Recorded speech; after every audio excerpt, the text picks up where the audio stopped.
Alright, there are two things people look forward to during the week. The first thing would be the weekend. I think we all agree with that. And the second thing would be payday. It is a gratifying feeling knowing you have money in your pocket that you worked hard for. I know for me, I count down the days until I get paid. Puts an automatic smile on my face, realizing that I have money in my pocket that I can spend on myself for my hard work, or even spend it on someone else, if you're lucky. I'm sure most of you look forward to payday. As I said, it's a great feeling knowing you have money. But there's a great debate over whether the federal minimum wage should be raised to $10.10 per hour because politicians say that it could increase the public's quality of living. But we should maintain the current minimum wage of $7.25 per hour because it will help the American people even more. So today, we're going to explore why raising the federal minimum wage would cause job loss, cause a decrease in hiring, hurt small businesses, and what others are saying. So first, let's talk about job loss. If the minimum wage were to be raised, it would cause tremendous job loss and be even more difficult to find a new job. Having the ability to keep your job is essential to living.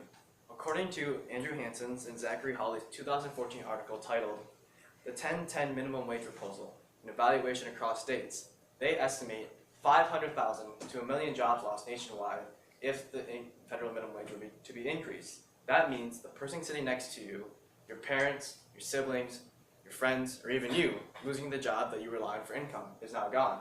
Now that family has no form of income and the struggle begins to survive, and we don't wish that upon our worst enemy. Not only could someone lose their current job, but it would be more difficult to find a new job after they lost their other one. A study done by Jonathan Mayer, an assistant professor at Texas A&M University, who specializes in public economics, and Jeremy West, a graduate student of economics, conducted a study titled Effects on the Minimum Wage of Employment Dynamics that really focused on this. And this quote about the results by Jonathan Mayer really gets you thinking. I quote, if you're never hired and get the chance for some job experience, you can never move up the ladder. While some people may get slightly higher pay and be somewhat better off, being unemployed is really, really bad. And there's no reason why we should be focusing on the people who currently have these jobs and will keep them, rather than those who are trying to get these jobs but can't, end quote. And this brings up a great question concerning where our focus really is. Is it on the employees who will benefit, or those who will struggle, or the employees who will struggle trying to find a job after they lost theirs? Think about this. A company is going to fire someone because they can't afford to pay every single employee the higher wage. So that means then the person who lost their job is stuck without an income and can't find another one. So now let's turn our attention to small businesses.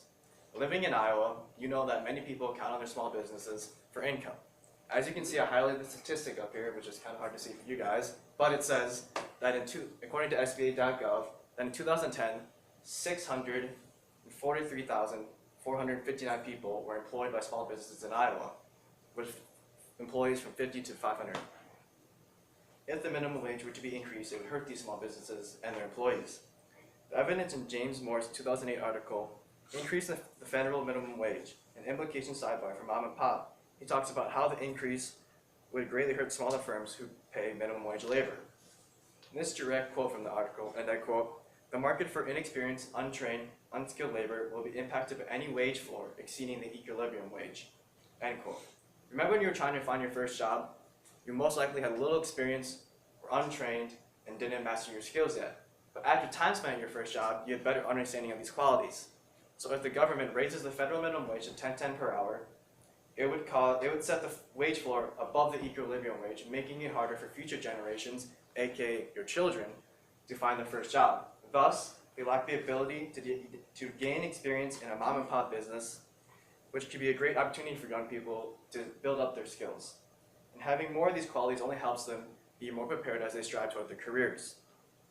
Another point made by ALEC.org's article, Raising the Minimum Wage, the Effects on Employment, Business, and Consumer, talks about if the minimum wage were to be increased, that businesses would have to make labor-saving capital investments, such as decrease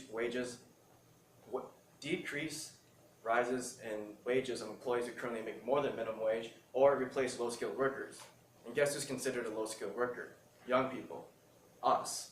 We'd be the ones getting replaced. I quote, according to analysis by the Employment Policies Institute, roughly half of the minimum wage workforce is employed at businesses with fewer than 100 employees, and 40% work at businesses with fewer than 50 employees. Raising the minimum wage would basically cause a ripple effect. Employers can't afford to pay employees, therefore employees lose their jobs and costs go up. Now let's look what others are saying. Some would say that raising the minimum wage would help lessen poverty.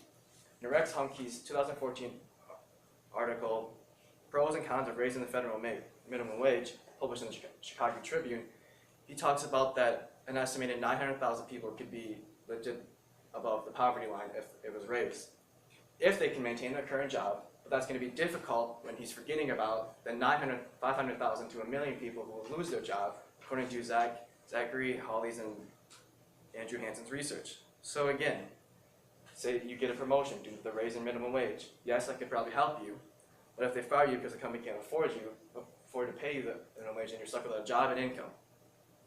The minimum wage debate is a real current issue that could affect you. After looking at why raising the minimum wage will cause job loss, cause a decrease in hiring, hurt small businesses, and what others have said, we can conclude that there are more negatives than positives when it comes to raising the minimum wage. This is a topic you should really be paying close attention to because it could directly impact your family, your friends, and even you. Next time you hear something about the minimum wage debate on the news or see an article in the paper, stop for a moment and read more about it, because we will always have money on our mind. Thank you.